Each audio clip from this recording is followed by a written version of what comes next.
화력발전소 건설을 추진한 지 1년이 넘었지만 관련 부처가 명확한 입장을 내놓지 않고 있어 승인 여부는 여전히 불투명합니다.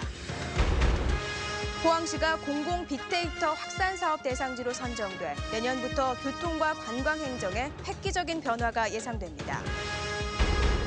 포항 등 도시 지역의 상권을 뺏기고 있는 영덕군에서 지역 상점을 이용해 불황을 돌파하자는 움직임이 일고 있습니다.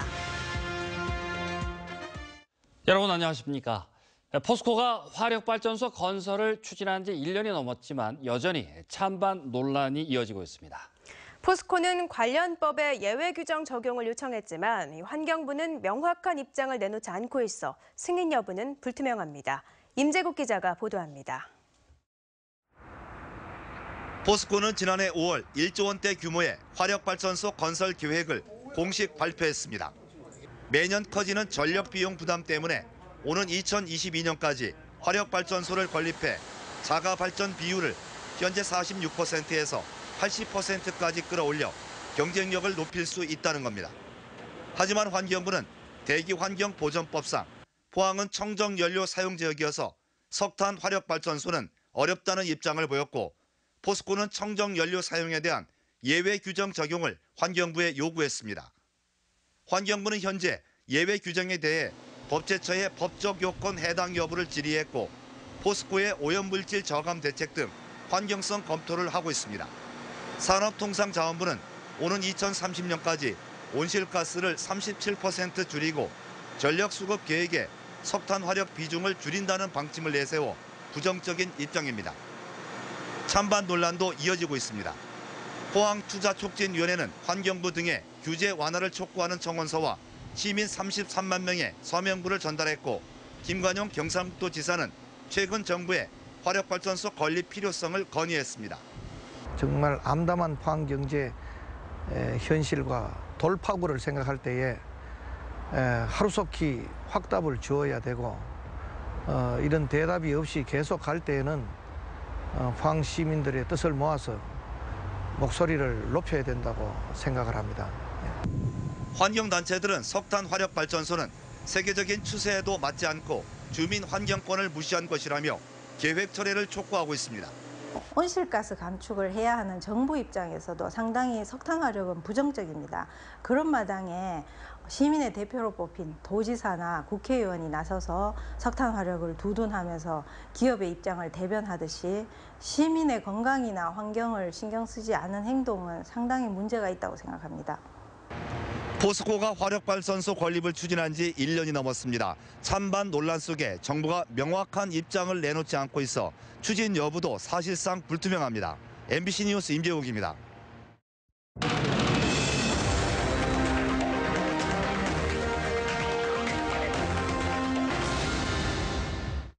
내년부터 포항의 교통과 관광 행정에 획기적인 변화가 일어날 것으로 기대됩니다.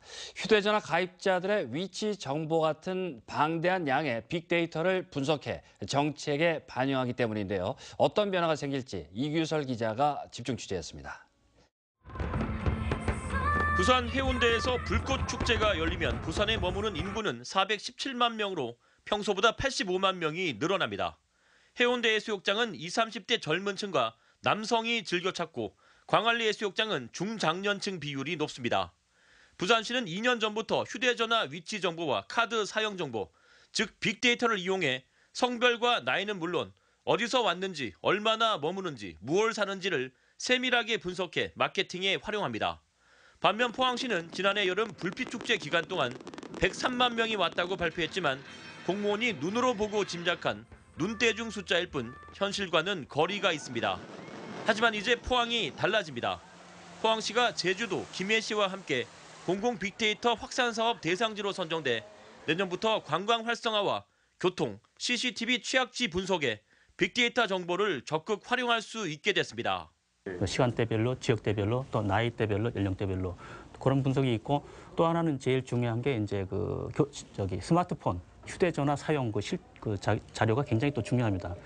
특히 대중교통은 획기적인 변화가 예상됩니다. 빅데이터 분석을 통해 버스 이용객뿐만 아니라 자가용과 택시 이용객의 정확한 숫자와 이동 경로까지 알 수 있기 때문입니다. 즉 포항 시민 전체의 시간대별 이동 상황을 정확하게 알 수 있기 때문에 버스 노선 조정뿐만 아니라 교통정책 수립에도 큰 도움이 될 것으로 기대됩니다.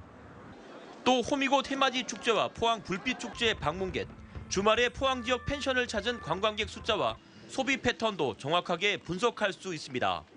관광객이 와서 무엇을 또 선호를 하고 어떤 부분에 소비를 많이 하는지 여러 측면에서 경제적인 부분에서도 굉장히 유익할 것으로 생각하고 있습니다.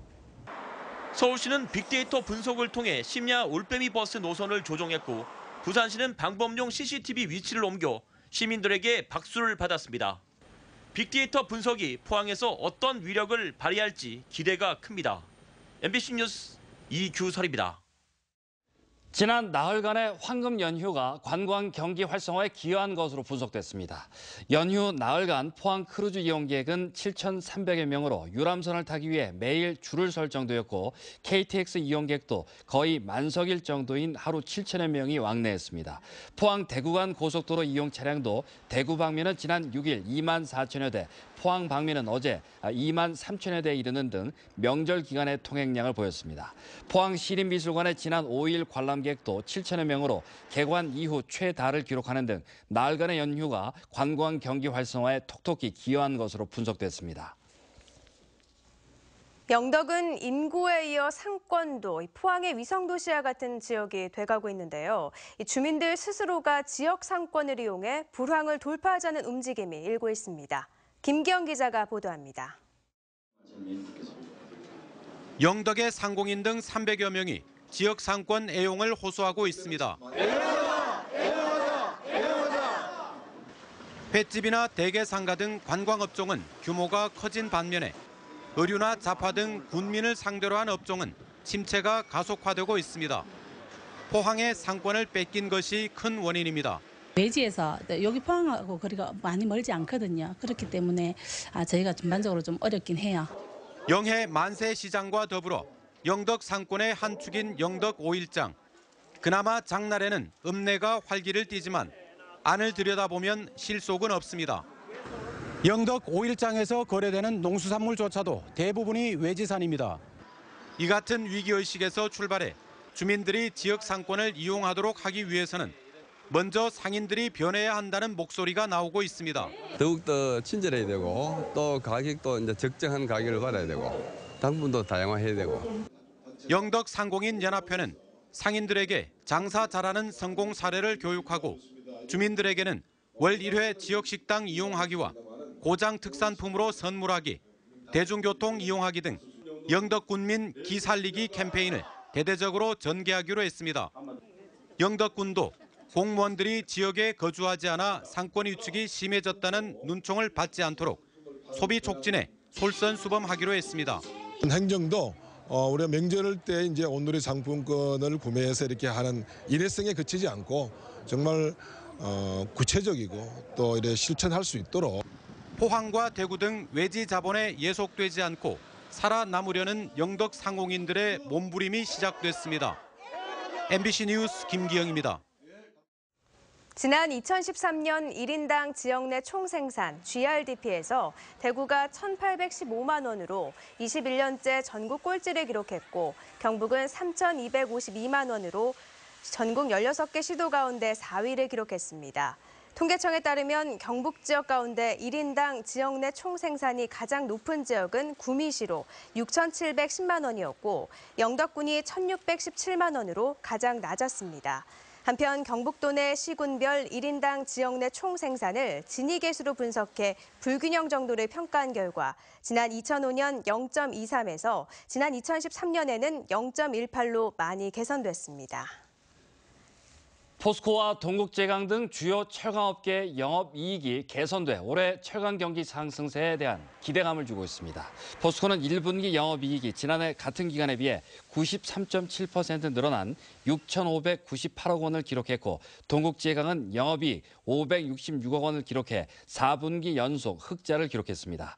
철강업계의 1분기 실적이 좋았던 것은 철강 제품 가격 인상을 비롯해 업체들이 지난해부터 이어진 구조조정과 고부가가치 철강 제품 판매에 주력했기 때문으로 분석됐습니다.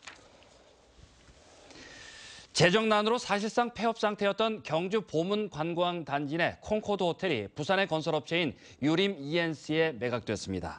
콩코드 호텔과 호반장 등 부대 시설을 165억 원에 매입한 유림 ENC는 아파트 노르웨이 숲으로 유명한 부산의 아파트 건설사로 올해 말까지 400억 원을 투입해 리모델링 등을 거쳐 콩코드 호텔을 비즈니스 호텔로 재개장할 계획입니다. 보문단지를 운영하는 경북관광공사는 그동안 침체됐던 콩코드 호텔이 새 주인을 찾은 만큼 앞으로 보문단지 활성화가 기대된다고 밝혔습니다.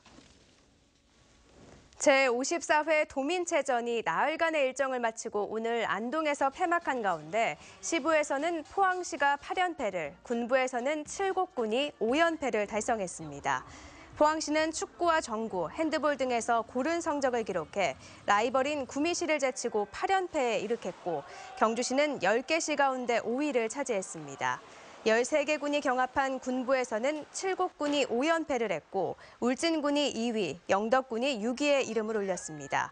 이번 대회에선 수영 등에서 경북 신기록 5개, 대회 신기록 16개 등 모두 21개의 기록이 경신됐고 내년 대회는 영천시에서 열립니다. 대구 경북 출신의 여성 국회의원 당선인 2명이 20대 국회 여야의 첫 원내 대변인에 임명됐습니다. 포항 북구에서 당선된 새누리당 김정재 당선인은 새누리당 부대변인으로 활동해오면서 소통 능력을 인정받아 원내 대변인으로 발탁됐습니다. 대구 출신으로 민주사회를 위한 변호사 모임 사무처장을 역임한 더불어민주당 비례대표 이재정 당선인도 원내 대변인으로 지명됐습니다. 경주 방패장의 배수시설 설계, 해수와 지진 영향이 충분히 반영되지 못한 것과 관련해 환경운동연합이 운영 중단과 함께 안전성에 대한 전면 재조사를 요구했습니다. 환경운동연합은 경주 방패장이 지하수를 배출하는 배수시설에 내진 설계를 적용하지 않아 지진으로 파손될 경우 오염 사고 가능성이 높고 지하수 발생량과 해수로 인한 염분 영향도 제대로 예측하지 못해 최근 배수 펌프를 교체하는 등 문제가 발생했다고 지적했습니다.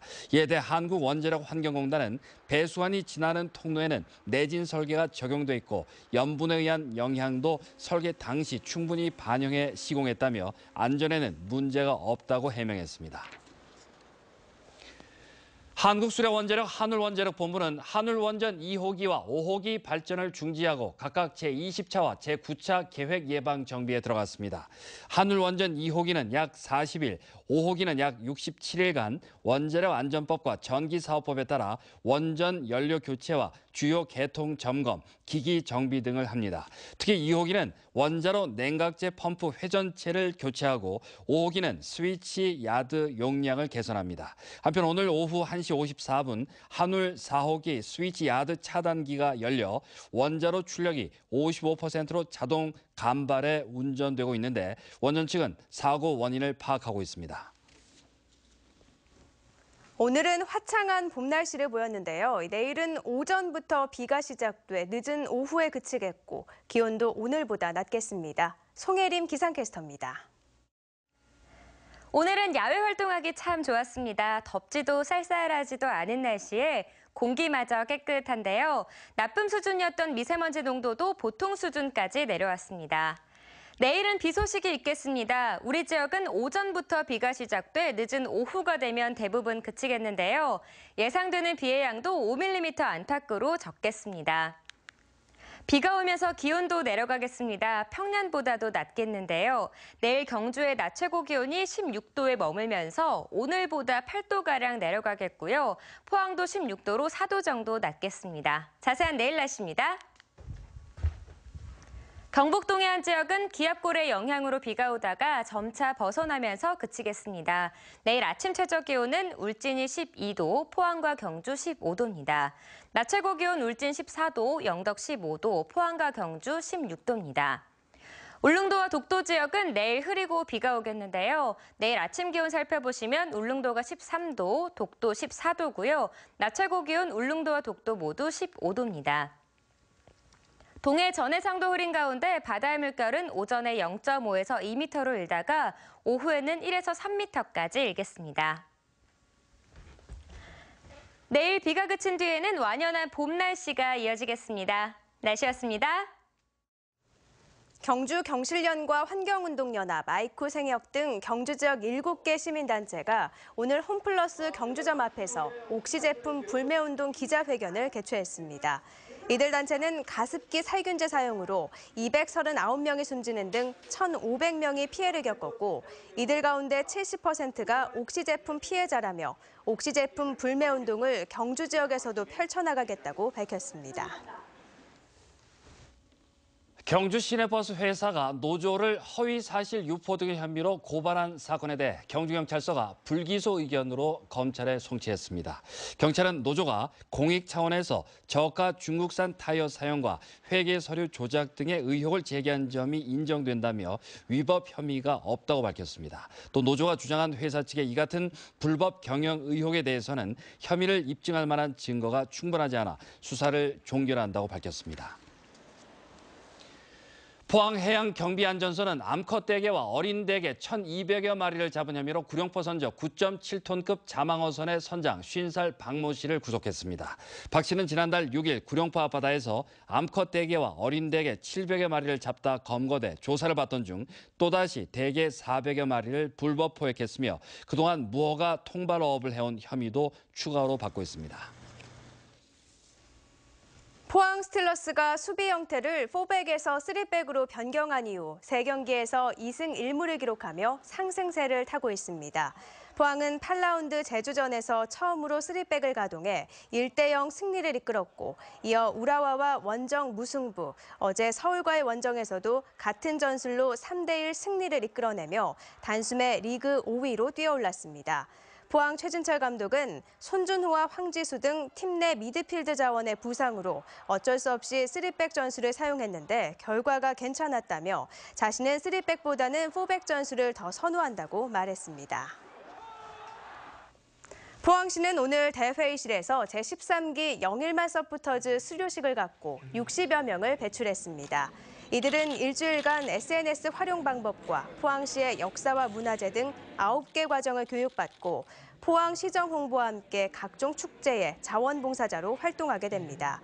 지난 2004년 첫 교육생을 배출한 영일만 서포터즈는 현재 130여 명이 회원으로 활동하고 있습니다.